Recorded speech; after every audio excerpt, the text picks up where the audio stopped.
Hi everyone, দেখে নেব taro বুক থেকে তোমাদের জন্য কি বার্তা রয়েছে মহাদেবের তরফ থেকে।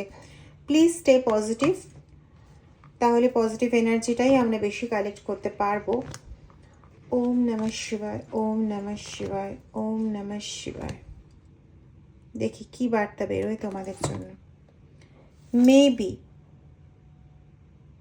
তোমরা না, আমার যেটা ইনটিউশন আসছে, তোমরা ভীষণ একটা দোনমোনায় ভুগছো।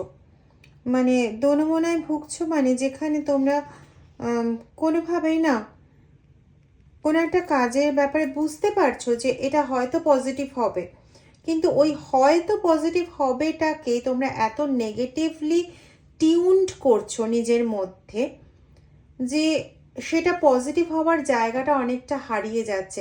হ্যাঁ, এটা অবশ্যই ঠিক যে বারবারই আমি এই কথাটা বলি যে বহুদিন ধরে যদি নেগেটিভ জিনিস ঘটে আসে, মানুষ একবারে পজিটিভ হতে পারে না, ঠিক কথা, কিন্তু একটু একটু করে তো পজিটিভ হতে হবে। আচ্ছা, যদি পজিটিভ নাই হও তাহলে সমস্যা সমাধানের চেষ্টা কেন করছো? সমস্যা সমাধানের চেষ্টা করতে এগিয়ে দুদিনের মধ্যেই যদি তোমাদের পজিটিভনেস গায়েব হয়ে যায় তাহলে এগোলে কেন? বা সমস্যা মানে এটা তো কোনো ম্যাজিক নয়। ঈশ্বর কোনো ম্যাজিক করেন না। ম্যাজিক করেন কোন ক্ষেত্রে? তোমাকে আরও বেশি তেজিয়াল করতে, তোমাকে আরও বেশি সাহসিকতায় পূর্ণ করতে, এবং at the end of the day তোমাকে একটা ভালো উপহার দিতে। কিন্তু এটা ওনার একদিনে উনি করেন না। এটা আমরা প্রত্যেকে দেখে অভ্যস্ত, না হলে পরে আমাদের জীবনে এত কষ্টকর অধ্যায়গুলো আসতো না। আর যত আমাদের জীবনে কষ্টকর অধ্যায় আসে আমরা তত বিচলিত হয়ে যাই।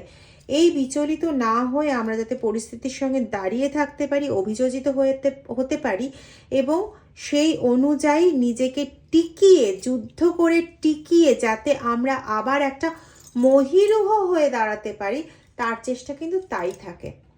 তাই নিজের মনের ভেতর দোনমোনা না রেখে যে কাজটা করতে এগোতে চাইছো সেটার দিকে একবারে একটা ফুল ফরওয়ার্ড একটা step now.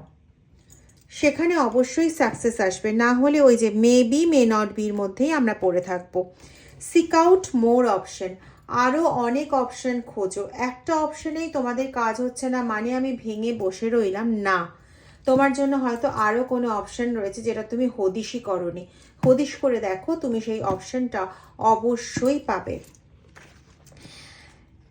It will cost you, এটা তোমাকে তোমার পারিশ্রমিক দেবে। ঠিক আছে, তো ভালো থাকো এবং সেই